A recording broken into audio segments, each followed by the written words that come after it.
quite different. Could we all stand, please? We're going to call this meeting to order. And we're going to have the Morgantown High girls basketball team lead us in the Pledge of Allegiance, please. I pledge allegiance to the flag of the United States of America and to the republic for which it stands, one nation under God, indivisible, with liberty and justice for all. If everyone else would be seated, ladies, will you come this way and turn around and face the group? So, the Morgantown High girls basketball team is the 2015 girls state basketball champions.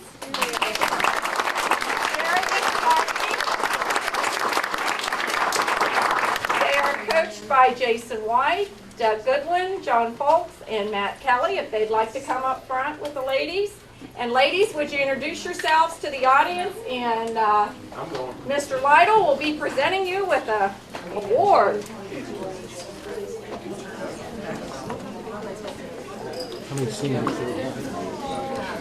Okay, who wants to start naming off who they are? I'm Sammy Parks, I'm a senior. I'm Michaela Millick, I'm a senior. I'm Fallon Nicholson, I'm a sophomore. I'm Cassie Parks, I'm a sophomore. Liv Segi, and I'm a senior. Christina Secreto, I'm a senior. I'm Lydia Adrian, I'm a sophomore. Kiana Turner, and I'm a junior. I'm Sydney Hawley, I'm a junior. I'm Shelby Boyle, I'm a junior. Lisa Morris, and I'm a junior. I'm Rachel Scotty, and I'm a junior. Bree Jelani, and I'm a senior. And that's it.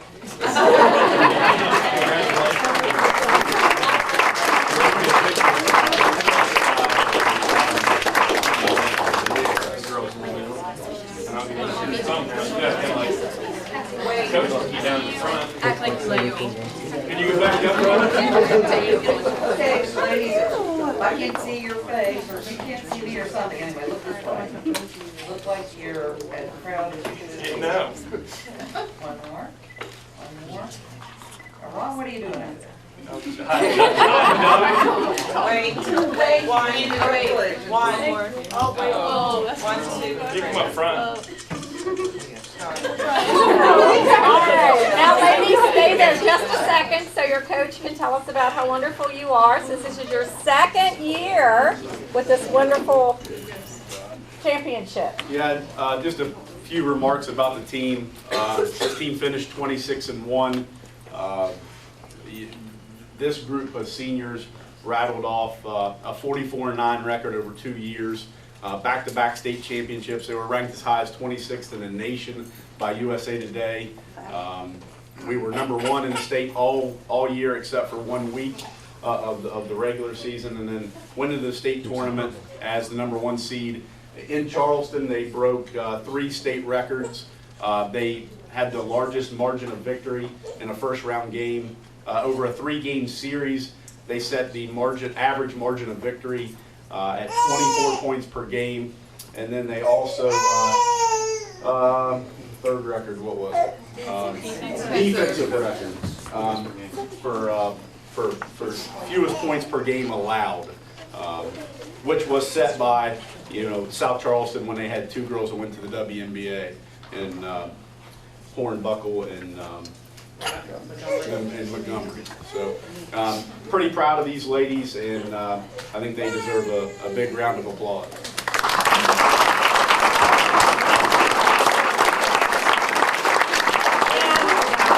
Mr. DeSantis, do you have anything to add?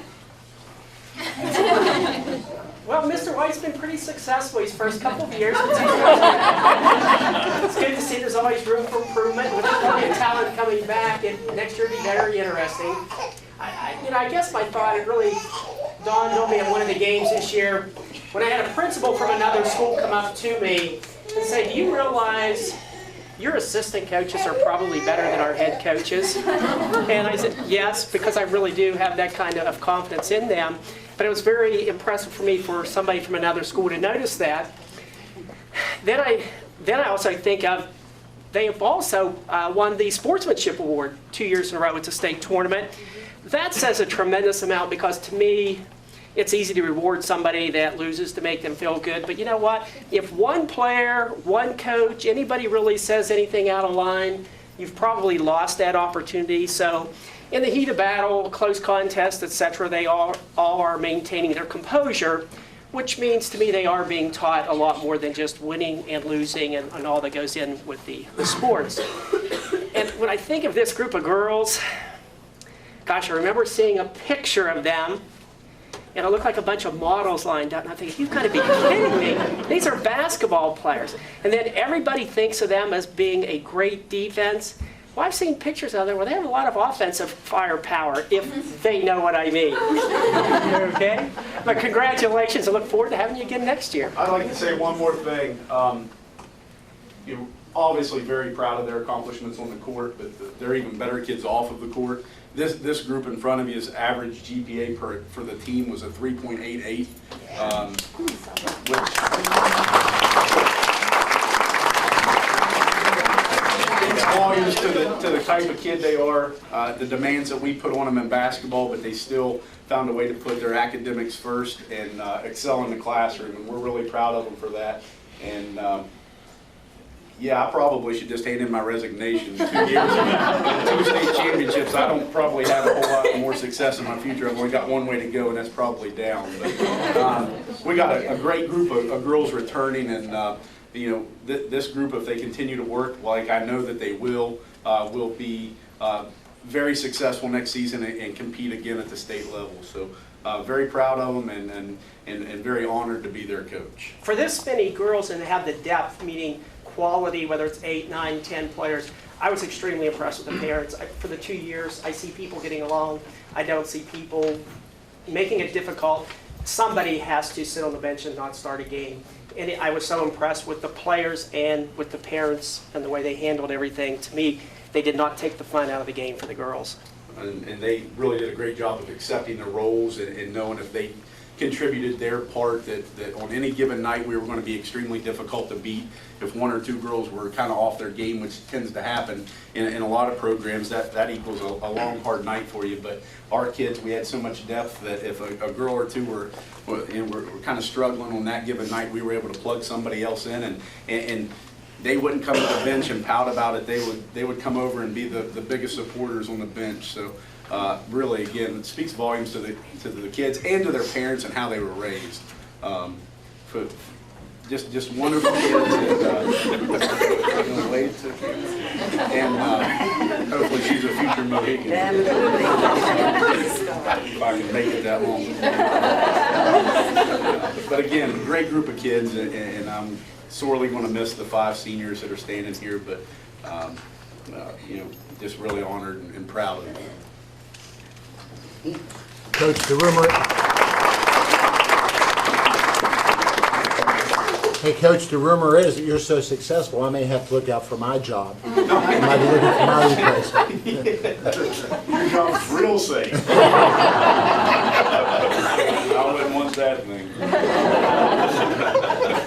Well, thank you all very much for coming. We really appreciate you coming to see us.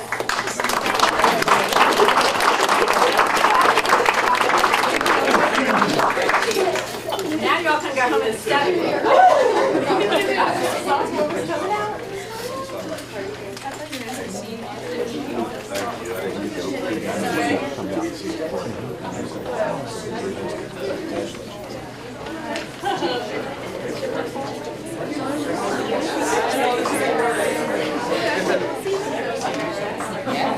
Do we have any of the administrators from Suncrest Middle here this evening? We do.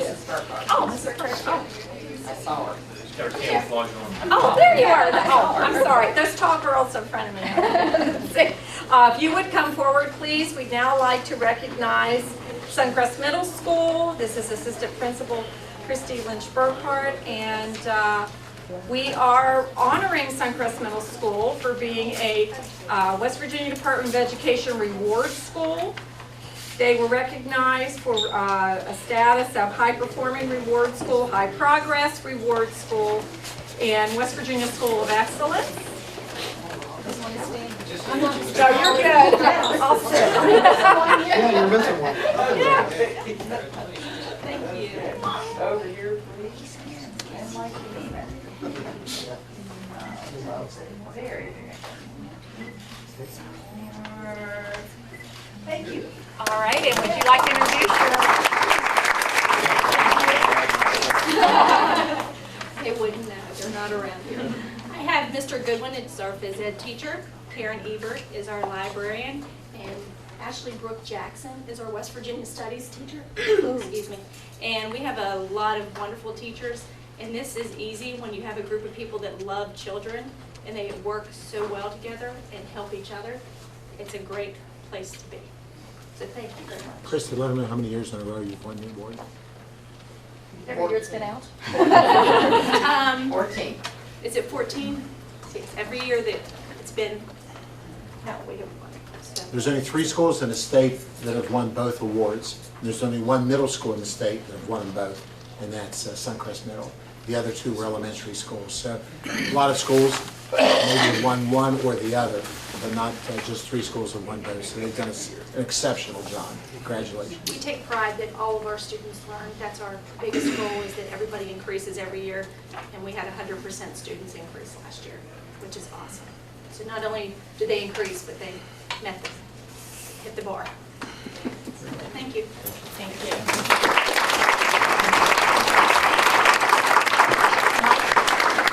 Nice. Next, we're going to recognize our regional spelling bee champions. First, we have Marlia Knights, who is a student at Suncrest Middle School. If she'd come forward.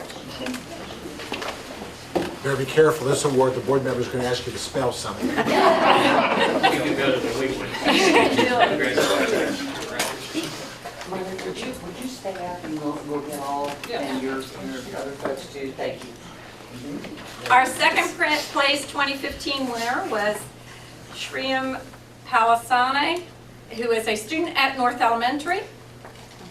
And I'm sure I butchered your name.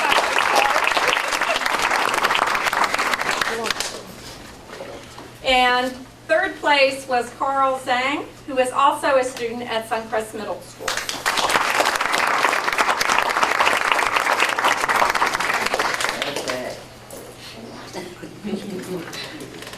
It's not a lineup, it's just a good.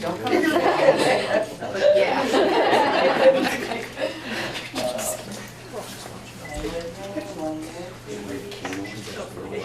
Oh, you're smiling like you mean it. I love it. Great, working. Very nice. Thank you. So could your family stand up? And I also understand that Marlia will be going to Washington, D.C. for the Spelling Bee, sponsored by the Dominion Post. So would all your family stand up so we could recognize them?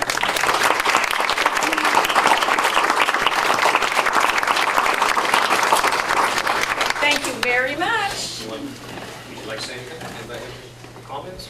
All right. They can spell, they just don't want to publish. No, right now. So next we have the 2015 Golden Horseshoe winners. We're going to start with Aaliyah King, who is a Suncrest Middle School student, coached by Brooke Jackson.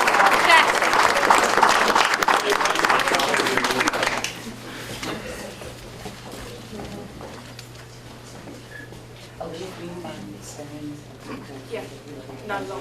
Yeah. And anyways, my name is Alaya. Oh, pardon. I get it wrong, it's okay. I'm sorry. It's all right. It's only been happening all my life. Yeah. And next we have Hannah Warndran.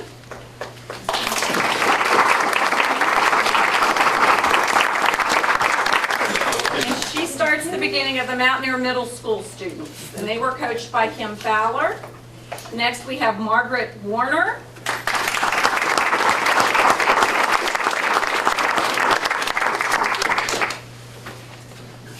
And James Shockley is not with us this evening. And then next we have Elizabeth Campbell.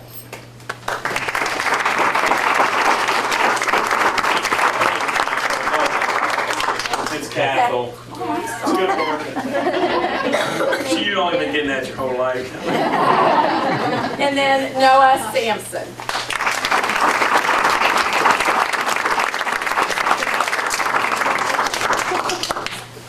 Okay, no, do you mind having it? You guys got a gonna somewhat squeeze Yeah, in. everybody's gonna go this way.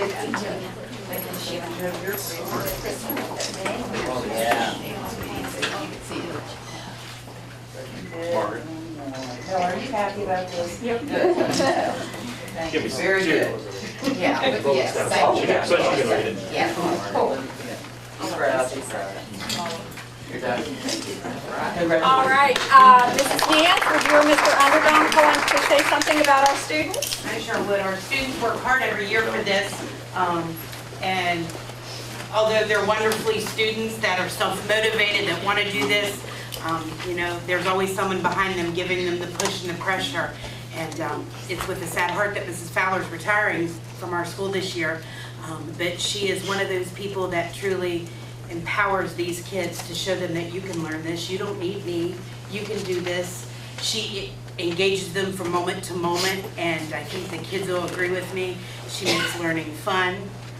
She's a tough cookie, and we know that, but it really works hard. And so when you couple students that want to learn and learn as wonderfully as these students do with a teacher that really engages them, amazing things have happened. And this is Mrs. Fowler's 19th student overall.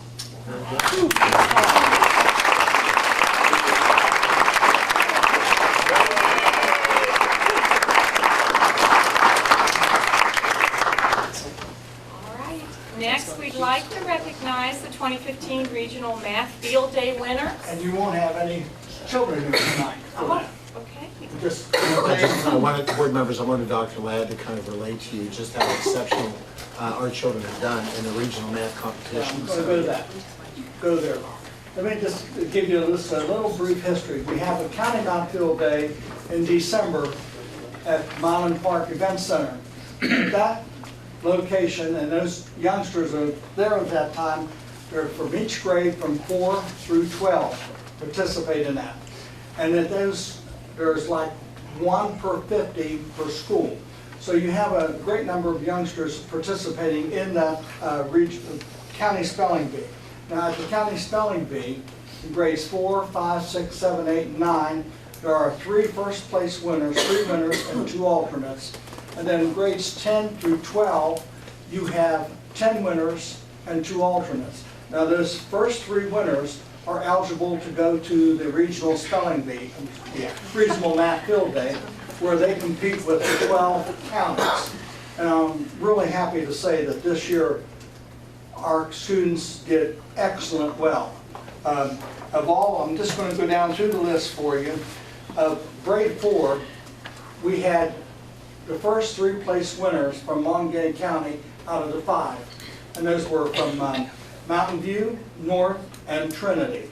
In grade 5, we had 3 of the winners out of 5. We had the first and second place winner from North and Brookhaven, and the 5th place winner from North. In grade 6, we had 3 out of 5 again, but the first 3 places, 1, 2, and 3, were held by Suncrest Middle School. Grade 7, we had the first 3 place winners again, the first and 3rd place by Suncrest Middle, and the 2nd place by Mountain Middle, and this was a child that was with an aid and did quite well, just quite well in math. We're real pleased with him. Grade 8, we were not so lucky. We only had 2 winners out of the 5. So it was South and Suncrest Middle. In grade 9, we had 3 out of the 5, and all 3 of those youngsters were from Morgantown High School. And then from grades 10 through 12, there were 15 winners at the Math Field Day, Regional Math Field Day. Out of the 15, we had 9. And of those 9, we had 1, 2, 3, 4, 5, 6. 6 from Morgantown High and 3 from University High. And then again, as we went on to do the Math Field Day, the regional, our Division A, which Monongalia County Division A, took the whole thing. So they were awarded a plaque for being the best in the group of the county field day. And then there was elimination winners, estimation winners. Mon County took the grade, 6th grade, took first place in that. And then on Game Masters, Mon County, there was 1, 2, 3, 4, 5, 6 places. They took 4 out of 6 places, so I think we did quite well. We ought to be very proud not only of our students, but of the math teachers in this county. We have some really excellent math teachers. Once we start in September, they really do a great job with the youngsters all the way through the field day. And I work with them. I don't actually work with them, but they call up all the time, oh, what are we going to do this year? How are we going to do this, or where it's going to be? And I am extremely proud of our teachers, and especially of our students. They've really done an excellent job. And I'm looking forward to State Math Field Day. We'll be competing with all 55 counties at Concord College this coming Saturday. And we have all this many going there. And Risa said, we just took the whole place and we should help out more at the State Math Field Day, which we are sending 4 teachers there to help work that field day. Thank you, Dr. Any questions? I'm really proud of them. There it is, Division A. We have absolutely fabulous students in many different facets. We really appreciate you coming tonight to receive your certificates. And I know you all really work hard and your families support you in that. And you do not have to stay for the business part of the meeting. If you would like to go home. And they want to stay for If anyone's interested in hearing about Mohegan Idol, we do have someone who's going to make that presentation. Board members, I'd like to introduce Elaine Schwarm tonight. Is Mrs. Gibson here tonight as well? She's Elaine? not. She has a sick kid that had to go to the doctor. All right, that's okay. Elaine is one of the sponsors for the Mohegan Idol, and she'd like to give us, the board, an update in relationship to that. And I believe Elaine's one of our math teachers as well up at MHS. I am. So I think maybe she might want to take some credit for some of the things that we just heard. So with that, please, Elaine. Yeah, I actually brought my current student body president, Ben Perry, and our next year's president and vice president this year, Anna Saab. So they were huge parts in planning Mohegan Idol. They can tell you a little bit more about it. I'm going to kind of give them the lead for a little bit. So. This year we raised over $13,500, which is great. And it all goes to the West Virginia Children's Hospital. I was fortunate enough to be MC both this year and last year, along with my friend and another student council representative, Ashley Brunner. It was a lot of fun for everyone who attended, and for all the contestants. We always hear back from them saying like how much fun it was and just how much the hospital appreciates it and everything. It was definitely a success from the financial aspect and also from the talent aspect. The talent in the county was just amazing, and the participation we got from the schools was outstanding. And I definitely think that has a lot to do with that. You know, it makes it even more of a community event to be able to hold it in a community forum. So it was very successful, and we're thankful that you guys let us use the Met and that the Met was functioned with us. So it was great all around. So the board members know, obviously we have 50 opportunities to rent the Mint, and those go through Mrs. Matter, and so they were able to kind of use one of those. Did you need it for 2 days or just one?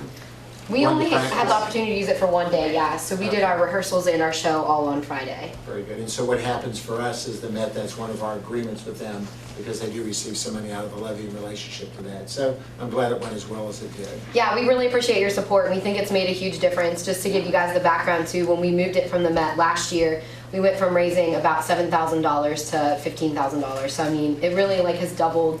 We get a ton of people. We honestly pack out the Met. There's not even enough room.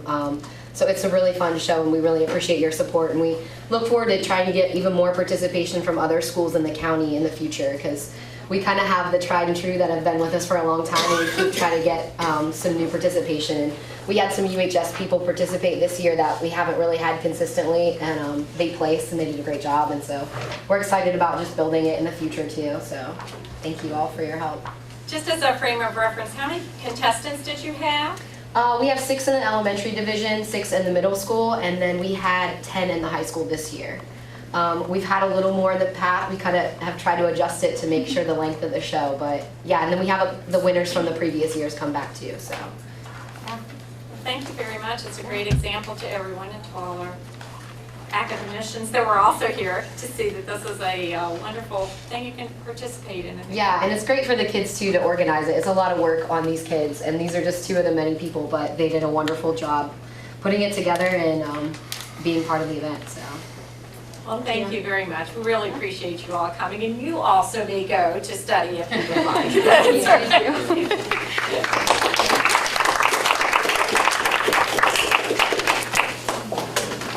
Board members, we have before us a waiver. See you later. Thank you. Congratulations. There's like that whole section. Like the first part, the second chapter, I was like, When Nancy knew how to clear a room. That happens. Our principal from Mountain View is coming in, as they have asked for an LSIC math waiver. Superintendent?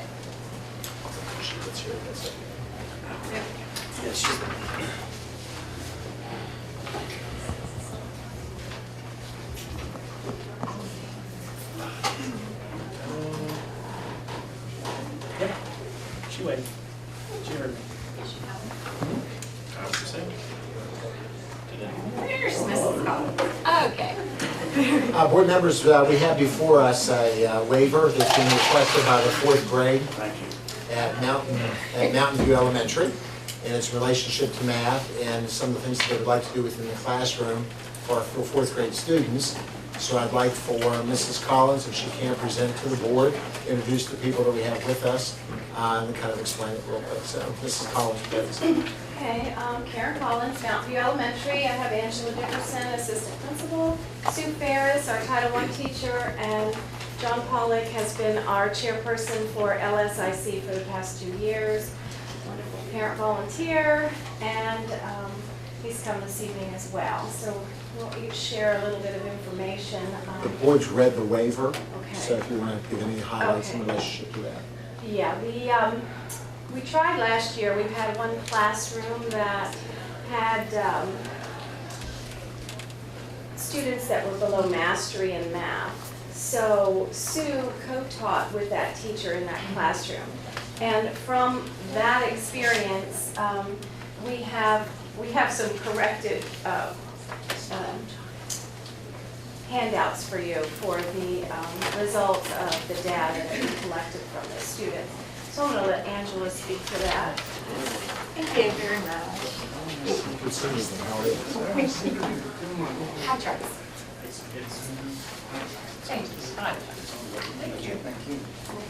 We wanted to make it visual. So like Mrs. Collins said, this was last year, one classroom out of 4. In that classroom, we looked at where that class was at the beginning of the year compared to where they ended. So at the beginning of the year, there were no students who were mastery on the year's previous test. By the end of the year, 63% of those students were mastery, which is a considerable gain.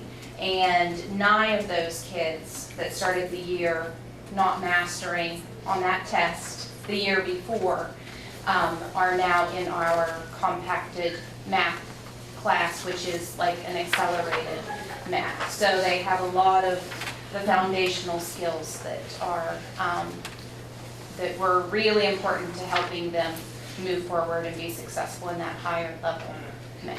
Angela, was that mastery at 3rd grade level at the beginning of the year that you were testing those 4th graders? So, well, this was from the test that they took as 3rd graders, the end of the 3rd grade year, and then compared to the test they took last year as 4th graders. Okay.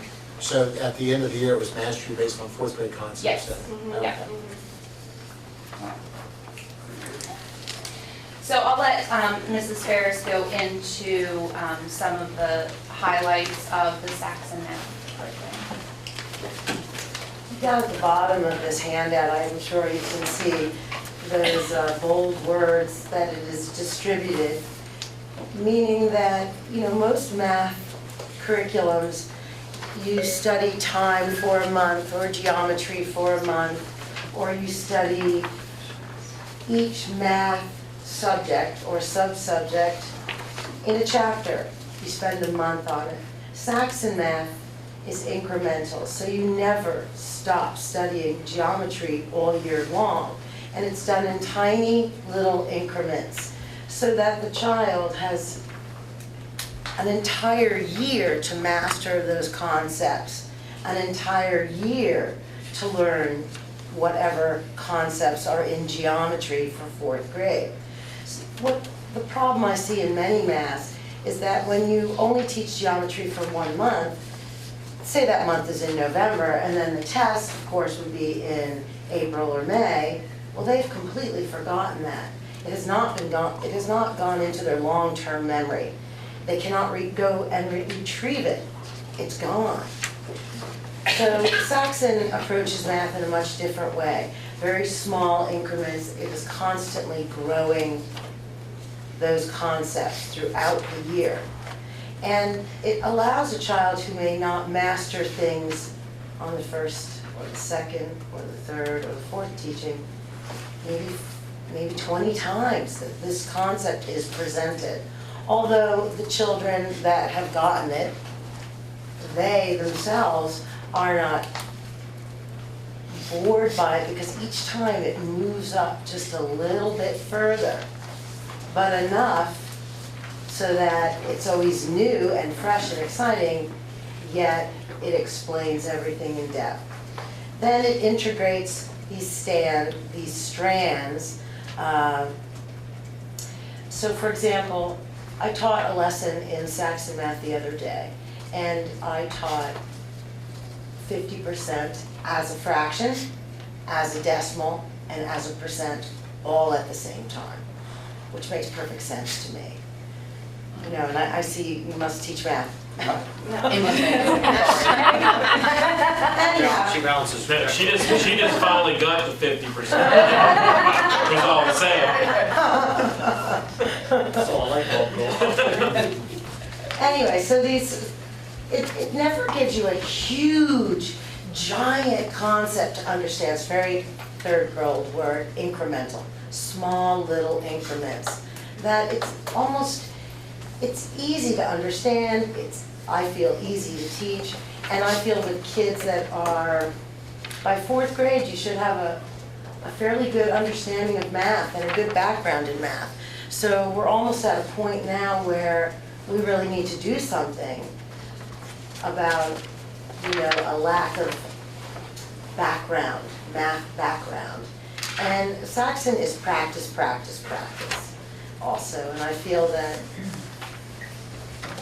that a specific curriculum that you can follow day in, day out, all year long is needed by these teachers.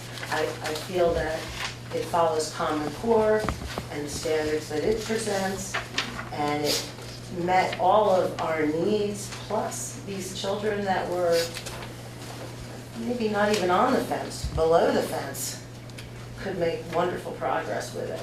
And I'd like to see us, as we are asking and presenting, to continue this for our 4th grade and hopefully have the same results. Thank you. And Mr. Pollock, as our LSIC person, was at the meeting, and he can share from his perspective. I just want to say I can attest to the fact that I was at the LSIC meeting. Ms. Ferris she had a spreadsheet after spreadsheet of data that she collected throughout the year as these kids were given the foundational information and practice that they needed, and then the progress monitors throughout the entire year as well. And so by the end of the presentation, it was clear that she was passionate about it, that there was buy-in from the teachers, and the data itself, it just speaks for itself. This is an isolated class, right? This is one class, but you got to start small. You got to start somewhere to see if a program's going to work. And just based off the preliminary data, I would say, that's why it was also, I want to go ahead and add that it was voted unanimously in favor. There wasn't anyone that had a nay vote when this was brought up at the LSIC. So that's it. Thank you. Did you apply last year? No, This your we did first not. year? Board members, I don't know that we need to pass the waiver as a board. I think it really goes straight to the State Department based on how they set up the structure of waivers, either law or code or superintendent's interpretation. But I certainly wanted the administrators as well as the representatives from the faculty and the LSIC to at least present to you. So we can certainly endorse the idea, results and relationship that are here, but I don't think we need a board vote on it, just as an informational type of thing. And obviously, congratulations to the success. Are you looking at any other grade levels? Are you going to concentrate on fourth again? Or? I think we're going to focus on fourth and collect more data and do maybe some follow-up this year as well with some of those students from last year to include that. Sure.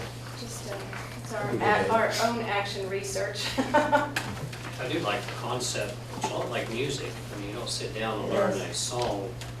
You just, when you practice it, you don't play it from beginning to end, just repetitiously. You pick spots and work that out, move on. So I like that concept of a little bit all along. It's a great analogy, music. Does anybody else have any Oh, questions? yeah, good questions. What is going on that we're zero in the third grade? That was just one, This is a that lot, was- this is, that was a classroom out of 4. Not the entire That's third not the grade, right? entire- This was no, just, but this classroom all failed to meet mastering. What we did, or what was done, was we had if you recall, the West test is split into 4. You have novice, who do not score well, and then you have partial mastery, Right, mastery, right, and above mastery. above mastery, distinguished. Okay. So there's 5, sorry. This And we had class, one class that was, that, we grouped them together. We grouped them together. Because they had to go back and go through concepts that had been missed, that they had not mastered. In other words, they were not quite ready for a 4th grade curriculum at the beginning of 4th grade. And what Saxon does so well in the beginning, maybe the first 20 lessons, it takes those children and just pulls them up. It goes back over things. Those students were not novice, they were partial mastery, which means some of them could have been right on the edge of mastery and needed that little push to go up. Some of them, we didn't list all of the scores, did but you form this class, or was this this aggregate class that just moved straight ahead? no, we grouped them that way. Did you pull kids out that were below and put them into this Yes. class? Yes. Is that how we got this day? I wondered how Yes, that, no. I want to know why Mountain View has a class that has no one learning No. math. For- Is what this tells me.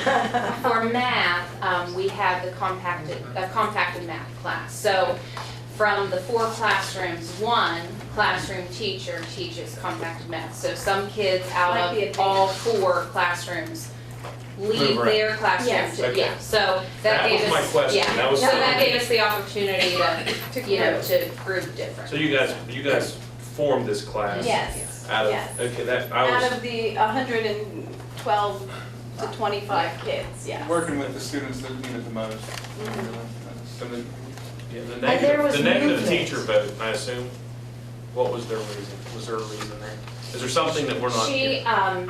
She was not there, a member of the team last year when all of this was. She was not a going 4th grade teacher last year. She's new to 4th grade this year.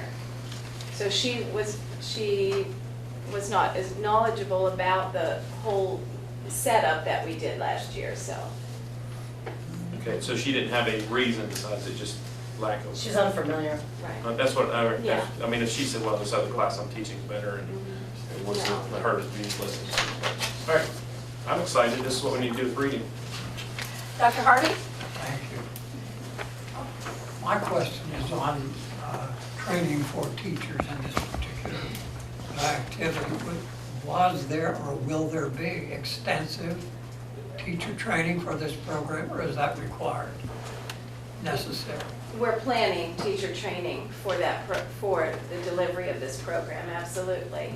That will be part of our regular continuing education For Mountain View, yes. for Mountain View. That was my Yes. question.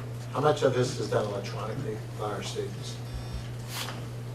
That's a good question. Electron, how much of For it's the, Is it on a done? computer For them? the Do they go to- assessment? Do they know, do they go to a computer to learn the concepts, or is it No. all, it's all done by teacher direction? Okay. And no calculators. They really learn math. Okay. I don't think anyone minds that. No, you know, I have children, just as an example, you know, in the 4th grade, I have children who didn't really understand that 70 and 30 equal 100, as does 7 and 3. In other words, they really didn't understand math and how it worked. So, you know, I feel that Saxon does such a great job of teaching math, because you do put those calculators away and you really go back into learning your facts fast. Well, and I know some schools in the past have spent that same amount of time on multiplication tables and that, which a lot of people say, oh, you don't need to do that anymore, but that's another concept. Mountain View has a long history of the LSIC going through the academic progress and making recommendations of different waivers. So I personally really appreciate this, because that's really what, a charge to all LSICs. They all have that capability, and not very many exercise that or realize that maybe that's an opportunity to help with the academic advancement in their schools. So thank you very much, because it's very time consuming to research and decide, make some of these recommendations. Thank you. Thank you. Board members, Madam President, we have Ted with us this evening, as well as Brian, to give us a Suncrest Elementary update. I was just notified yesterday by the Department of Highways. Unfortunately, they say they do not have the funding to put a 3rd lane in. And so I will instruct our architect to bid that out as an alternate, in the hopes that we can look at the project and see whether or not we have enough money to be able to put a 3rd lane in or not. I don't want to impact the school in a negative way. Without any additional funding from the Department of Highways for that 3rd lane, it may be difficult for us to do that. But the alternate will give us a choice down the line on whether or not we can or cannot afford that. So with that, board members, Madam Walker, I'd like to ask for Ted and Brian to come forth and present the update, please. Good evening. Giving an update for Eastwood Elementary first. Currently over the pre-K edition, we have some masons on site. They've installed all the decorative stone and the cast stone fan above that.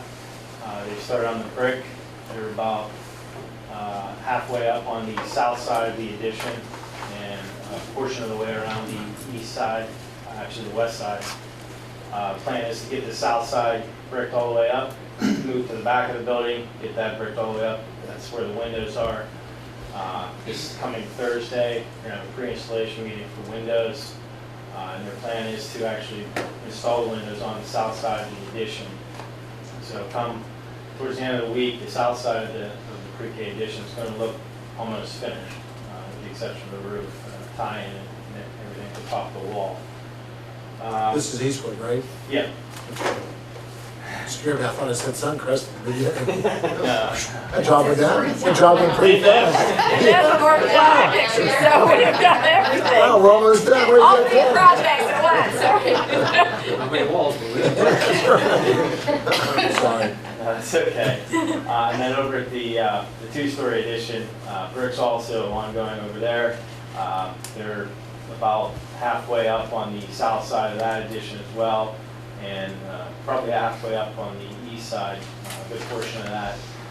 Plan is for the window guys, once they install the south side pre-K, they're going to jump over to the 2-story addition, kind of jump back and forth as the brick and the masons move forward and try and get the building pad dried in with the windows. Site grading was happening yesterday over at the pre-K side, trying to get everything kind of back together over there so they can get some of that seeded here soon. Looking at asphalt soon for the final parking lot. There's a wiring course that still needs to go on that. Nothing's scheduled yet, but I know they wanted to try and get them in there sooner rather than later. Walls and frames over at the pre-K addition being painted today. Frames were starting to get painted today.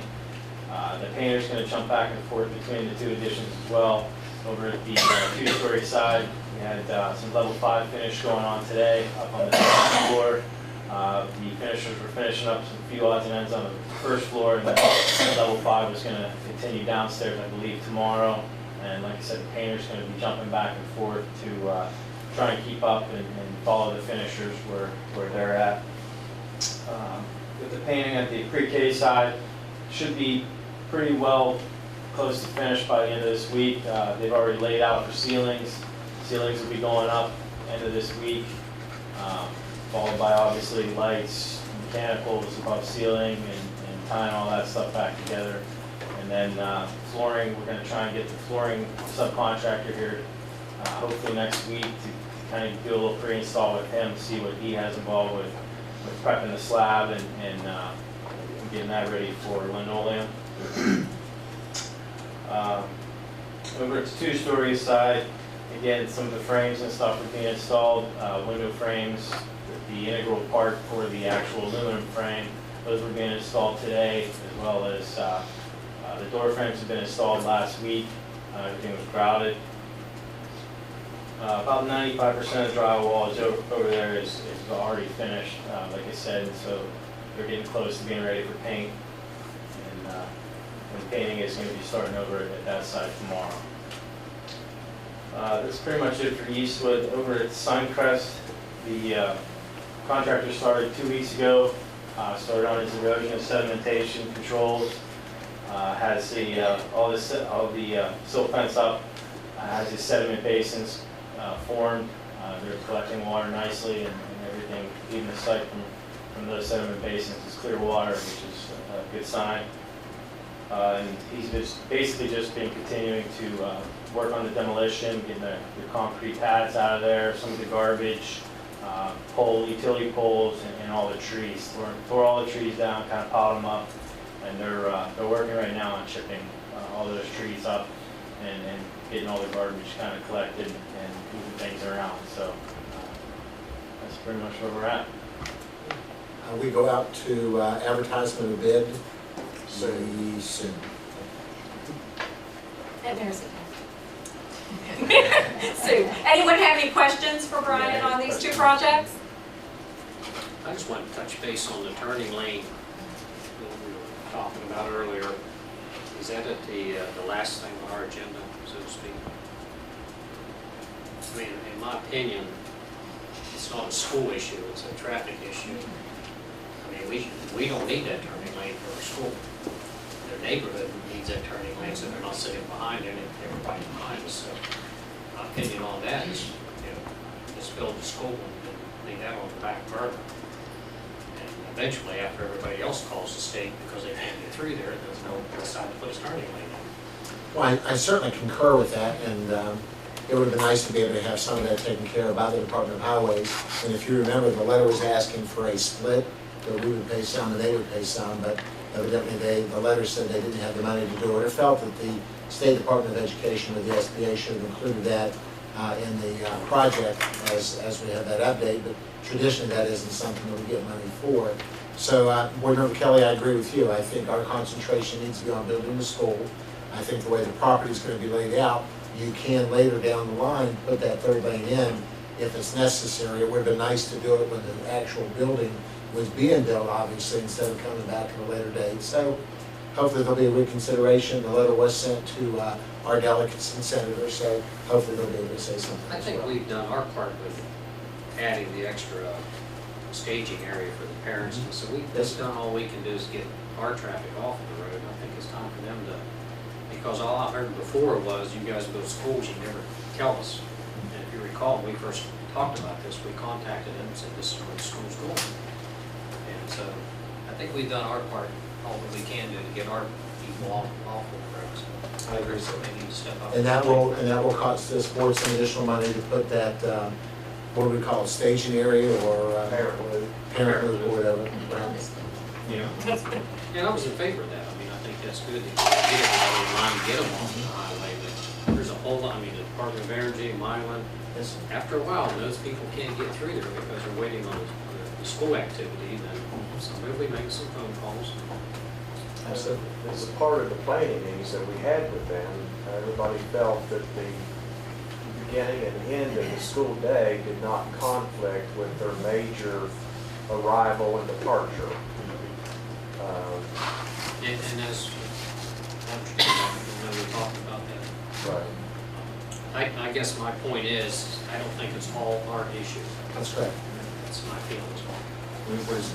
The unfortunate part of it is though, if everyone feels that they're waiting in traffic because of the school, it becomes our issue. I mean, it looks like we did not plan correctly.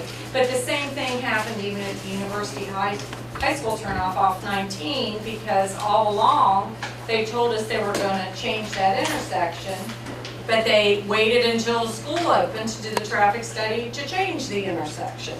So, That was because of the public outcry. well, yeah, but I mean, we had warned, told them about the school, that there were going to be X, Y, and Z number of cars going there, and they were going to need to make an adjustment. So they adjusted the bridge, didn't adjust that intersection, and then came back for that. But, I mean, I think we continue to try to help them realize what's going to happen down there and to pile up, and we don't have a helicopter landing pad, so. We've offered to meet them halfway on this. Yeah. So. It's unfortunate. I'm sure they did a traffic study and it's not necessary. When in fact MPO helped us on that by going with some times, and there's a lot of preliminary work that went into this, and I can't say a full-fledged traffic study was done, but they certainly did look at that in relationship to that. We had some representatives from the DOH here, and all along felt that it would be a very nice thing to place in there, that third lane, for all the reasons that we talked about, and felt that it would be very good, but didn't think that it would warrant that based on the traffic flow. But even though it still would be a good idea, but wouldn't commit any funds, and so hence, if you'll submit the letter in, there might be that possibility. So that's what we did, and we didn't want the full thing. We thought maybe a half of the turn lane would cover that, but there was some time and energy put into it. And we did meet with the DOH representatives and came up from Charleston a couple times, and we were hopeful. Something would have happened.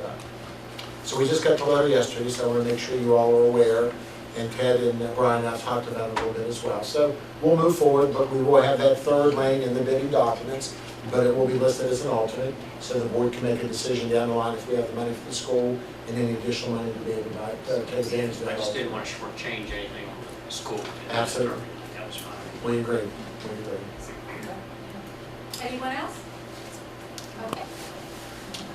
Board members, we're still looking at the MHS press box, and what we have before us is an opportunity for a depiction of moving the press box to the home side. And so I've asked Ted if he can prepare some documents for you on what the press box would look like on the home side of the field, which would be, as you remember or know, that the press box is presently located on the visitor side. Now, there are some plus and minuses, there's no doubt about it. One of the pluses, obviously, would be that the scoreboard would be squared up in relationship to this. We wouldn't have to kind of look out the window where the present press box is to be able to see some of those things. It would be a better vantage point. But there are some drawbacks, and so Ted's going to kind of go over it with you to give you an idea. This will be for informational purposes. We're hoping that this will get out through the newspaper tonight. Maybe some ideas or thoughts can come in from that, as well as now that our meetings are being broadcast, maybe we might be able to get some input from those that are watching or reading the paper to kind of give us an idea maybe on what their thoughts are as we move forward. So with that, Ted, please. Sure. What you have before you is pretty much identical to what's on screen, other than what's on screen is in color. This is an overall site plan of the existing campus there. At the top of the screen is the visitors bleachers, and you can see the configuration where we talked about the press box being located in the previous bid. We're still proposing as an option that it be there. We've eliminated the elevator, and what we're basically doing is having a ramp system on the back side of that gets us down to an elevation of about 12 feet off of the ground to where we can put a light industrial lift instead of an elevator. there's substantial savings in putting a lift in versus an elevator. Still the same number of boxes in that scenario where we have rooms for the press, the radio, the visitors coaches, the VIP room, and the control room. So that's the option of showing that in this location. And there are some stairs there to get down onto these bleachers, and then this is the stair off the back, as well as the lift to get down to this sidewalk. And then we looked at the home side, basically constructing that same press box over top of the home bleachers. The only difference here, and there's a couple of variations to that, but what I'm going to share with you here tonight is right now the home coaches are in the 3rd floor of the high school building. Depending on the height of this press box, their field of view could be blocked. So in this concept, we're actually showing that the home coaches are a part of the press box on this side. This should have gone to this a minute ago, but this shows you what the configuration is of the press box if it was on the visitor side. You can see all the boxes here. This is the walkway, and then this becomes a ramp that goes down. This is a lift to get you down to this sidewalk, as well as some stairs down to that sidewalk. Parking lots back here. This is all part of the vocational wing. Pretty much building it in the same location as the existing press box. But we have done considerable revisions to this scope versus what was originally bid. This is showing the sight lines of the press box and what we wanted to achieve as you're standing in the press box, that you wanted to be able to see down to the sideline. Granted, there's going to be the team and the coaches standing here. This is showing the bleachers in the current configuration, the proposed future phase 4, phase 5 would be to replace those bleachers. So we designed the height of this press box based upon the higher bleachers, somebody standing at the top row, and anybody in the press box still being able to see over top of that person standing on top in the back row. So if it gets built here and you wonder why it's so tall because of the future bleachers that could be constructed there. This is on the home side, and again, it has one extra box to accommodate the home coaches. We basically would line up the back of the press box with the back of the bleachers that are currently there and build forward. There would be a ramp structure or a walkway structure that's elevated above that, that's cantilevered, and then there would be a stair and a lift that would allow anybody that has accessibility problems to get off the press box to the lower level. We have reviewed this with the fire marshal in Charleston through plans review, and they see no issues with this proposal. The only comment that they had is this distance right here had to be a minimum of 12 feet, and we have plenty of room to achieve that. And those stairways would be right in front of the concession stand that's there, off to the side? Yes, the current concession stand is about this location, so it would have to be relocated to some other location because this would be your exit way going around that stair. So we'd have to maintain whatever this distance currently is. Okay. So there would be seats underneath of this, correct? There would be seats, and I think right there. So basically, this is the structure being shown there, and there are seats underneath of that. This area is the ADA seating. These two areas are additional seating that go up above the sidewalk area. We have positioned this press box so that it's above all of this seat. There were some discussions earlier about basically taking this ADA seating and moving it here, and take this seating and move it there, so that we don't have any seating underneath the press box, and that'll allow us to bring the press box to a lower elevation. And the reason behind that is so this sight line issues can be remedied, I guess. Because right now, what we are showing is somebody standing on top of this seat at that higher elevation. We want the bottom of this press box to be above that. So as you reach up or jump up, that you're not touching what's above you. But if we move those seats, then this can come down to a couple feet below that. And this is showing that if we put it at this elevation, the home coaches at that third level are actually, their view is being obstructed with the press box itself. If you get somebody on top filming, it's even worse.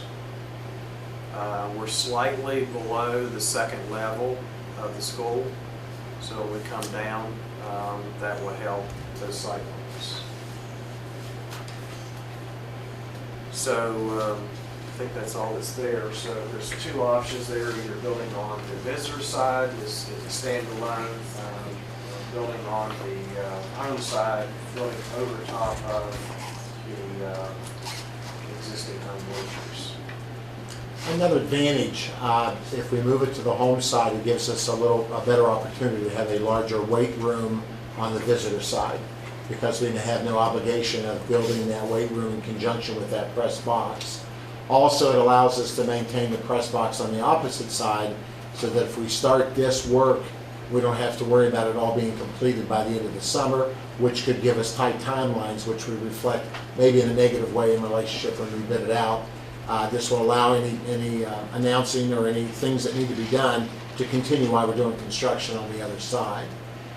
Board members, I think what we need to do, we just had the opportunity by circumstance, talk to an LSIC member about 6:30 who indicated that they'd already discussed this at their LSIC meeting that they had this evening, and were somewhat in favor of it based on what preliminary information they had presented to them.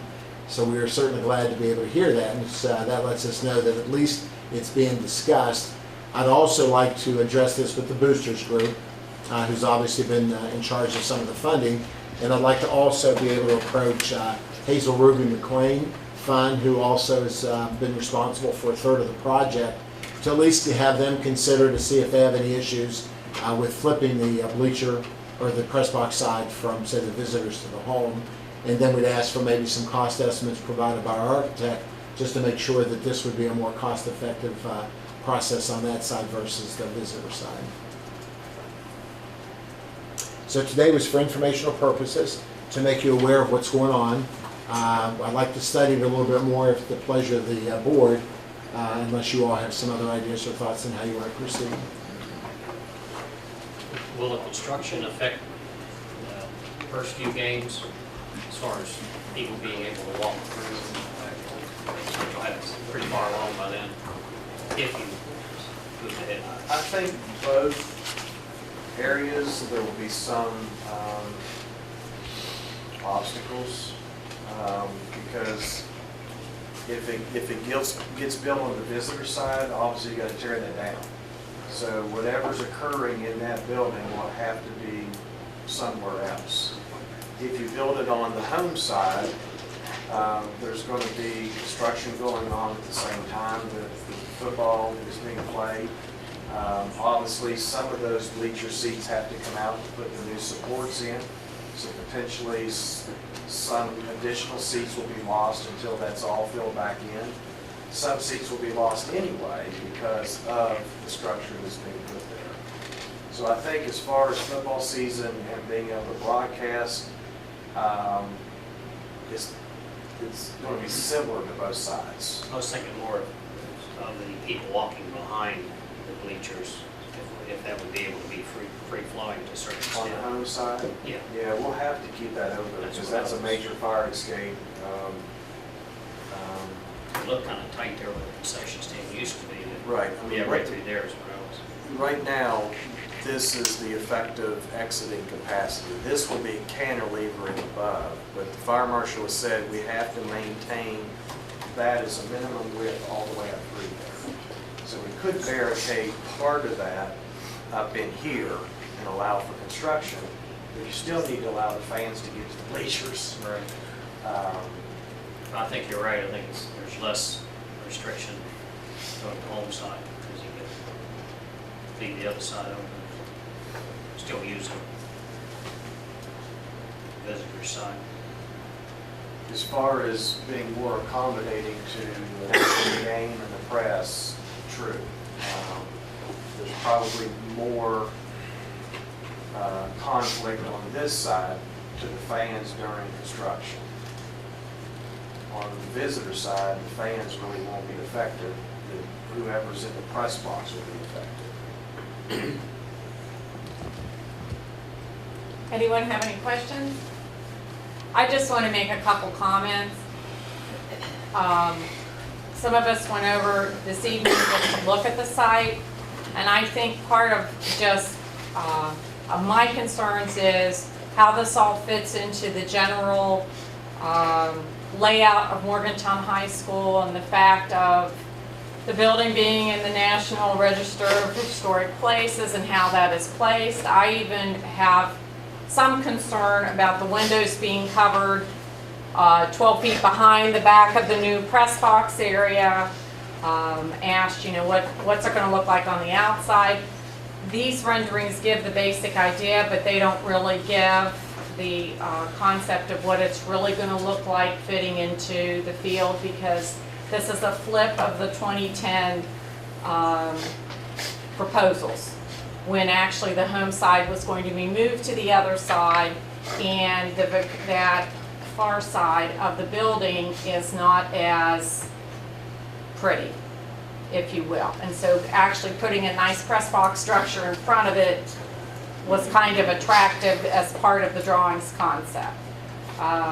I even asked, you know, can we move it down so not so many windows are being covered, maybe only have 3 windows, not getting as much light rather than 8, or Mr. Lytle had some ideas about moving the seating to maximize seating, but maybe move the box down a little bit to try and be less disruptive. So to be honest, until I see those kind of renderings, I still have a hard time kind of conceptually seeing how this fits into the framework of Morgantown High School. I realize it's a restricted area because there's only so much space, because the field only takes up this much room. We have the, you know, we've been doing this project in phases. And while the boosters still are raising the funds, the board still has the decision of, does this fit into the overall picture of Morgantown High School and what it should look like? So it'll be interesting. I hope we have some feedback from the community on what they, how they look at this. I know people have given donations thinking it's going to look a certain way. Does that deter some of their support for some of this project or not? What does the faculty think? I think there's a lot of considerations into some of these changes. I don't think they're bad proposals, I just think it's different. And I'm still kind of grappling with, what do I really think it does to the general look of the school? We've been very careful in our recent additions over there to make sure that it all does not detract from the integrity of the original building, even though it's a project that could go on for an ever and ever as we would try to refurbish the original building. So that's kind of where I stand right now on it. I know Dr. Parsons is not with us this evening, so she really, I don't think, knows much about how this is all going either. So I'll be very anxious to see the renderings of what the possibilities look like. Because I even think as we went over this evening, Mr. Lytle had some other suggestions that might that change even somewhat what you have drawn here now. Sure. So I really think we kind of need a whole new mock-up, if you will, of the proposals. You know, this, the big reason, of course, we've been looking at this is this may be much more cost-effective and allow the rest of the project to move forward. And again, these are donor dollars or levy dollars that have been funded into this. These are not extra dollars put in by the board, but we still have the ultimate responsibility to make sure that it doesn't change the integrity of that campus. So, any other comments? Thank you. Thank you. Thanks, Ted. Board members, Dr. Ladd is here. We had a vote on the calendar. We had two options for our employees. So you have before you the calendar that's recommended. So I'd like for Dr. Ladd to maybe give some of the highlights of the calendar, and I have a recommendation for you after that. Okay, basically, the calendars 1 and 2 are basically the same with a couple exceptions. As you can see, they both start the same time, and they both end on the same time. The exception is, the big exception is there's 2 extra days on calendar 1, vacation time at the Christmas break. And there are, as this year, 6 days built in for inclement weather, as we had this past year. Basically, the committee and the people that we listened to like the calendar we had this year, and that's why you see the same calendar, almost identical for next year. So, and this was the first year that we voted electronically, and as you can see, there's not that many votes as we did by ballot, but that's the first time, and it will increase as time goes on. One thing I can say about that, I did not have to count. And that was nice. If you have any questions, I'd gladly answer. Board members, just one other thing. You'll notice that we have 3 days at the beginning of the year, and I certainly want to credit the calendar committee for doing that. We heard from our teachers that said 2 days at the beginning of the year was not enough, and so we're going to try to do something a little different on August 14th by have some a continuing ed day at that time, and maybe do some things electronically for our employees as well, or they can report to the school that day. But there'll be more information on that later. So with that, board members, I'd like to ask that we adopt the calendar as presented, please. So moved. Option 1, I presume. Option 1, yes, sir. Do you have a second? Second. Questions? My only question is, do we need to apply for any waivers with the state regarding any, because I know we had talked about the lack of professional development, how difficult it was to build professional development into the calendar. So, As of right now, no. I want everybody to bear in mind that we've got 2 to 3 days before the Thanksgiving break, that if we need to use those for makeup, we've also got a couple days before the winter break to maybe have those possibilities make up, and we've got some days built into the spring part of the calendar for makeup as well. This year we didn't need any time until January, and we're still going to build in bank time or crew time, 15 minutes per day, to be able to look at our 2-hour delays or possibility of a 2-hourly dismissal, so that we can still be able to work with that. So we've got the things in there in this calendar that we think we need to work with to be able to accommodate the schedules again for us next year. and so Easter is the wraparound, as we did this year.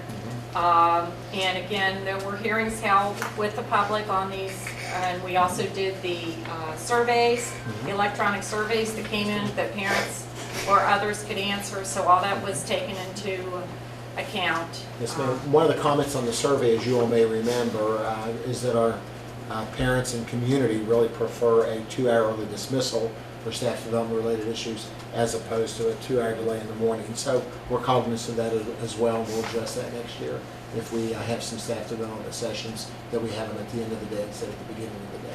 And graduation is Memorial Day on this Yes, calendar? ma'am. So yes, ma'am. that worked out this year, for next year's calendar? It's been worked. Okay. All right. Any other questions? All in favor of the calendar as proposed, say aye. Aye. Opposed? Hearing none, we'll move on to public records policy. Madam President, board members, we had a Supreme Court opinion a couple years ago that basically said that counties can charge for an employee's time anytime we've been FOIA'd for information. The legislature passed a bill signed by the governor that says that is not a permissible expense. So we are trying to get our policy in line that basically goes back to what it originally was, that we can charge for paper, ink, copier, anything that's related to making the copies, but we cannot charge when one of our employees is putting their time and energy into making those copies. And so with that, board members, I'd like to ask that you passed examination of public records policy 1-02 revision for a first reading, please. Have a motion? Second. Okay, any questions? All in favor, say aye. Aye. Opposed? Okay, winter athletic injury summary. You have before you those reports. Mrs. Mattern is able to compile that information from the schools as they submit them in with our trainers, and you can see the different things that our students were hurt with in some of our fall sports, please. It's just for informational purposes. Anyone have any comments or questions about these reports? They're very complete. We especially appreciate the concussion and, if you will, more severe injury reports and how that follow-up was done. So thank you very much, Mrs. Matter. Next, Superintendent, we're on to consent. Madam President, board members would like to ask that you approve the consent agenda as presented, please. So Second. Questions or pull-out or comments? I do have a question about student trips.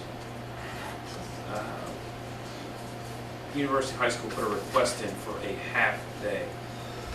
And I have a daughter in high school and she leaves at 11:30. And what constitutes where they have to ask for a half day as opposed to just the kids leaving early for track, football, name it? Well, we try to be as accountable as we can, sir, and if it does take where they do have to leave a half a day, which will be after lunch, we usually ask them to apply for that so that you as a board know that they are not there at school for that entire day, that they are being dismissed early to attend that function.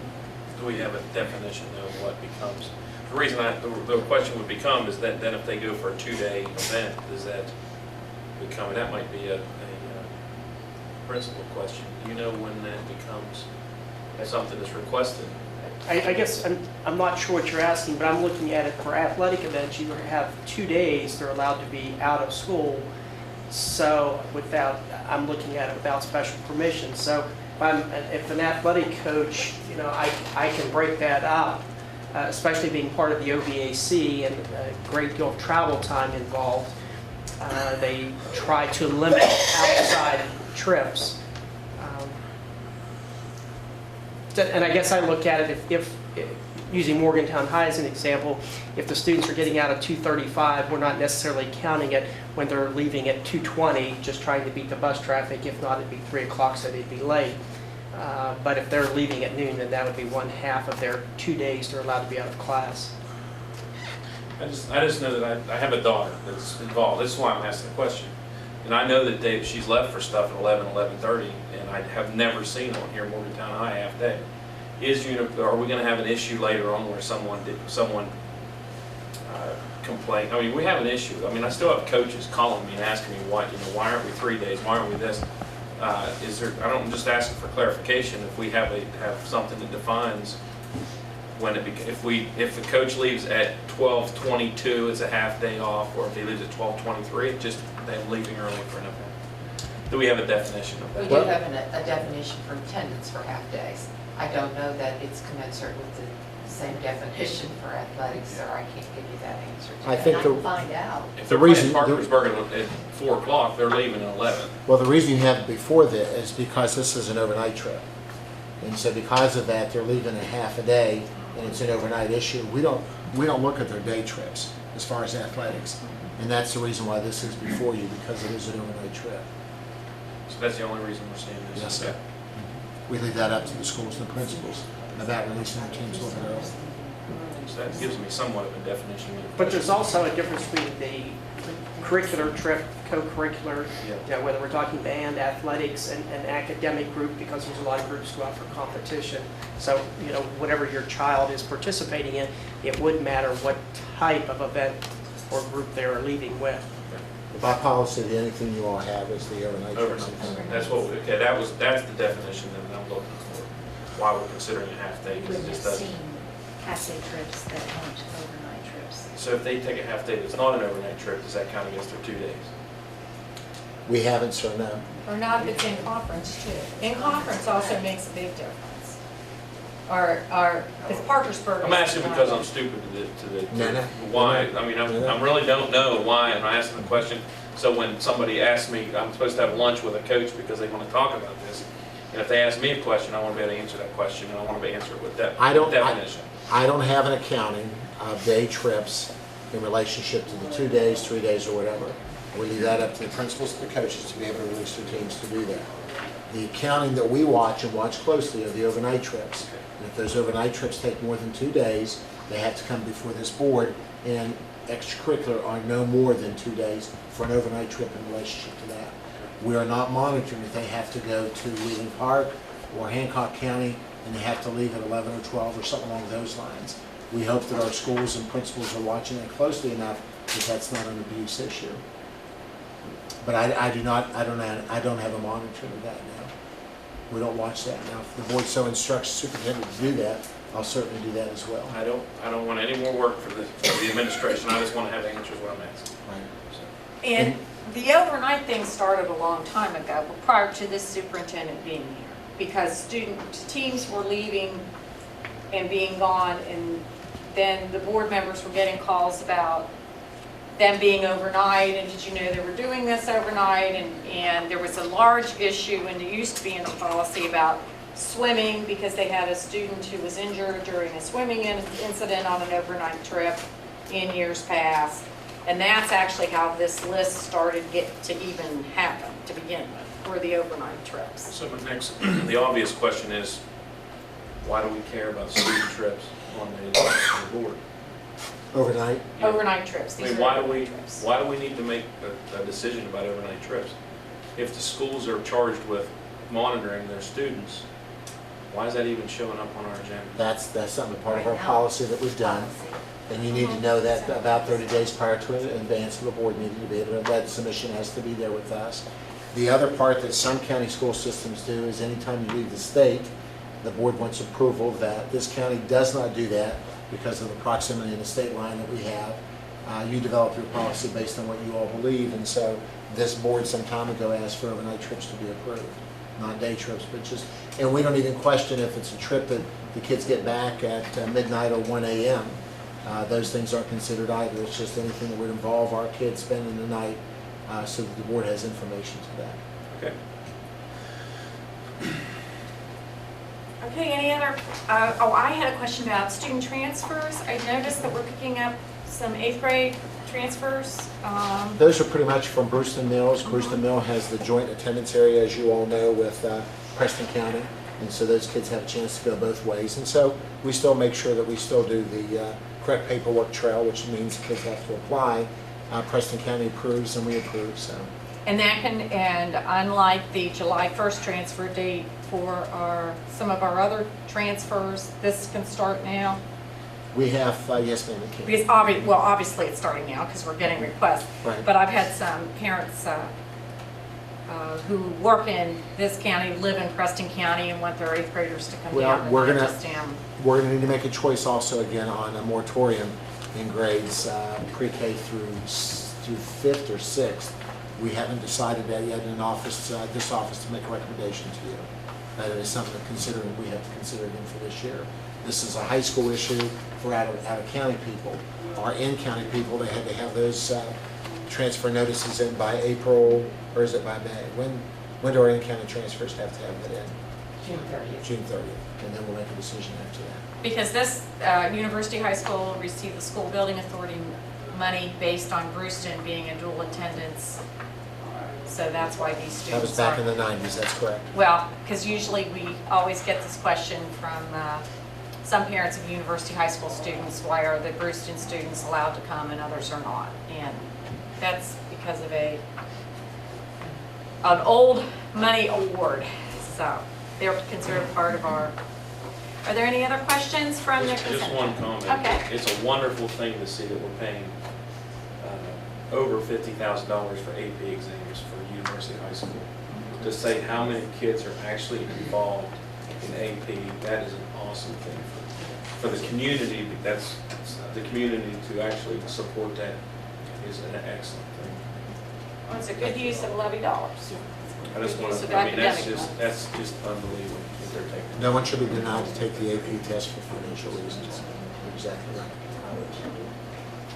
Okay, all in favor of the consent agenda as presented, say aye. Aye. Any opposed? Hearing none, we're on to website. Board members, we're looking at redoing our website. We've got a contract before you with Sharp School. It is for 1 year with the opportunity for us to renew for 2 more. So it's the recommendation. You can see the committee members that were part of that selection.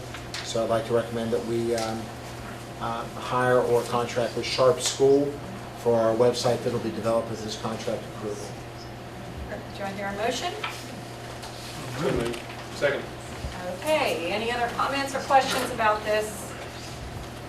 Just, was it that much better presentation? Yes, sir. This particular website development is going to be able to do a few more things for us that the others weren't able to do. This is also going to go in conjunction with our EdLine, EdNow. And great. Ngrade. We're looking at maybe a reporting system with Ngrade. This particular website will blend itself real well with Ngrade, and so we'll be bringing that to you at a later meeting that we want you to consider as we kind of phase out one of the processes that we're doing. I'd like to ask about, will there be an additional fee charged for the direct sign-up for MTech classes, which was mentioned that that's a future plan? It is a future plan. It may be an adjunct here. That has not yet been worked out, but it is absolutely in the works. I hope, right now there's no plan to do an additional charge for that. But I can't say that for sure. But I do know for sure that we're going to do that electronically. Yeah, I did want to ask about what is a content management system?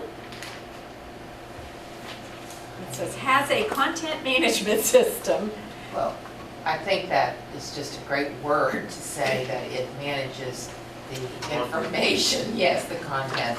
I could. Well, you said something about staff development. That's right. It said the advantages over others was the content management system that we believe can be utilized for own county staff development. Right. That it basically just is able to. You're able to maneuver all of the content with a little more ease than other systems that those folks on that particular committee, and I was not a member of that committee, but those folks who are quite knowledgeable and proficient felt that system had ease of management. I think that was some of the criticism that our present system has taken from the public, is that we have heard that it's not that easy to find your way around or to find information on that system. So one of the things, one of the look-fors in the new system is that the general public could find information easily, that it was more intuitive, I guess. And so I believe that is what this is referring to. So do the schools still maintain their own websites? Yes, but this will be included now. Our schools will be managed by this. Oh, okay, so they'll all have the same kind of look, so Yes. navigating between the different schools won't be such an issue. And the other question I had, they talked about the app, so does this mean it'll actually text to parents and others even when we change the calendar for snow and all that? Yes. It will, they'll have those records already Chris is in very there. excited about that feature. Will we still call people with, really, somebody has to. So will we still be calling people with, Messenger. so we'll still be doing both, so now we'll, Multiple ways for people to get the information, because not everybody will have access to no. an electronic device with an app. So we have to provide a lot of avenues. So we'll still provide our traditional ways for people who do not have computer access or internet access. Well, they get text now. We're able to say text now with That's school your messenger. school messenger. Yeah. So now they'll get 4 or 5. More stuff. Any other questions? Yeah, through Sharp School. Comments? Yes. The Sharp School app. Okay. All in favor of the contract award, say aye. Aye. Opposed? Okay, letter B. Madam President, board members, the Suncrest Middle retaining wall is designed by Alpha as we move into getting the site ready for the building that we will construct over there this year. I'd like to ask the board to approve the contract with Alpha Please to help with the design and development of that retaining wall for stormwater. So moved. Second. Okay. Any questions or comments? I'm looking at our resident construction. I just, I'll give you my comment. I had a retaining wall fail in Morgantown. It's an old retaining wall, and I called Charlie Luttrell, who's the principal on this, and I had him design one for me. So that was who I called to do one that I was asked to do. So yeah, I was trying not to say that, but yeah, they do an awesome job with this kind of stuff. I have no concern whatsoever. All in favor of this award to Alpha, say aye. Aye. Opposed? Okay, hearing none, we're going down to graduation. Board members, if you'll look at the dates, please, and check your calendars. And if you'll let Beth know which graduation you will be attending, we'll need to notify each one of the schools so that they can kind of prepare for you to be seated on the stage or to have the seats in relationship where we pass out the diplomas. So as you can see, MTech will be at the Creative Arts Center this year on the 27th, beginning at 7. The ABE will be at South. And May 29th will both be at UHS with Coliseum, Clay Battelle in their gym. And then May 30th will be at that Saturday at MHS at the Coliseum. So if you can look at your dates and schedules and let Beth know what days you can attend in the near future, that would be great. Does anyone have any particular ones you want to sign up for tonight, just so we can make sure everything's covered? What do we got? We have MTech is. I know that was who. I'm just going. Okay, so far, Dr. Parsons is planning to do MTech and UHS. We do MTech, UHS, and actually MHS. Okay, so Mike will do MTech, UHS, and MHS. I will do Adult Basic on Thursday. And I'm waiting to see if I can go to Clay Battelle if others. I'm going to be MTech, Clay Battelle, Morgantown High School. Okay. Potentially, unless you're going to go to Clay Battelle, I can go to university. Dr. Harvey? They won't do it. All right. Well, I'll take Adult Basic. I'll do Clay Battelle and Morgantown High School. Got all that? I believe so. Just to recap quickly, for MTech, I have Mike Kelly and Ron Lytle, and for ABE, I have Nancy Walker. University High, I have Mike Kelly, and Clay Battelle, I have Ron Lytle, and MHS, I have Mike Kelly and Ron Lytle. And of course, I have Dr. Parsons for MTech and UHS. And I'll do Clay Battelle. You want to do Clay Battelle as well? Okay.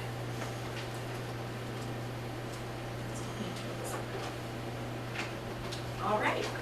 Thank you very much. I did just want to say under discussion and or other, we got nice little postcards from the Monongalia Arts Center that there will be a display of county artwork at the MAC, and they sent us nice little things. I also will say this morning, I know summer snowflakes was discussed on the radio, and I hope everyone has the opportunity to check their summer snowflakes, which is just summer school for elementary through high school opportunities. And we have some new offerings this year, and we hope that everyone will review these.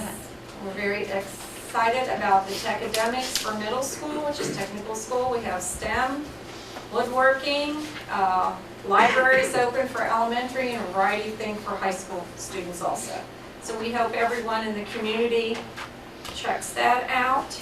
And before we do personnel, I think we need a motion to go into executive session. Can I make just one comment real quick? It's not just at the MAC, there's 11th and 12th graders at the Mon Arts Center too. Oh, okay. So there's upperclassmen there, so I just, if you want to go see it, you Oh, want I'm to see sorry, it all. yes, it did say Monongalia. Yeah. Thank you very much. That was Sam Burnett, art teacher at Morgantown High School, volunteering that information. Now I need a, I move we go into executive session for personnel matters. all right, Short recess. all in favor? Say aye. Aye. Okay, and I'll take a 5-minute break, and then